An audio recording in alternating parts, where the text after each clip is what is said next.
এখন মেয়ে যদি সঠিক হয়, মা যদি ঠিক হয়, তাহলে বলো সন্তান ঠিক হবে।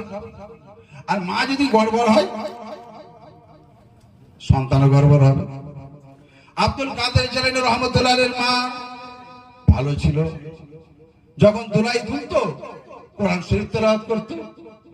আর এখনকার মা দোলাই যখন দোলে তখন এই কার্টুন চাইলে দেয়, বেদের মেয়ে জোসনা গান শুরু করে দেয়, ওয়াটুনির মা বাচ্চা ঘুমিয়ে পড় এইসব গান শুরু করে দেয়। ঠিক বলছে না ভুল বলছো?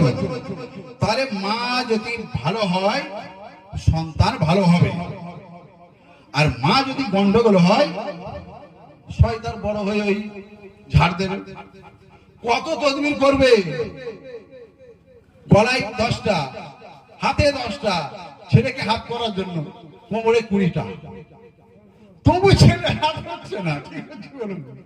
কারণ তুমি তো গন্ডগোল। এই জন্য গন্ডগোলটাকে ঠিক করার জন্য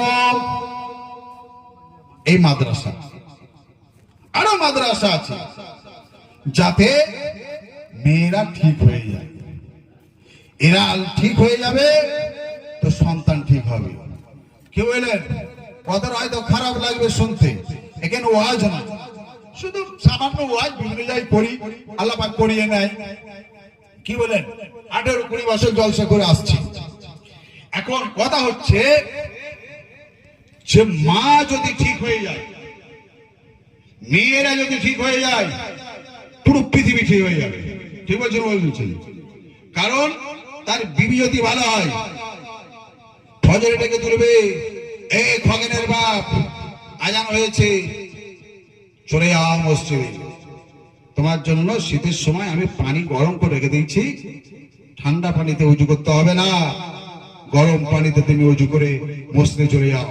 বলছে সারাদিন ফ্যান টেলে এসছি, সারাদিন কুপিয়ে এসছি, উঠতে পারবো না, সে পা ধরে টেনে তুলবে। ঠিক কিনা বলুন? বিবি যদি ভালো হয় তাহলে স্বামীকে ভালো করতে বেশি টাইম লাগবে?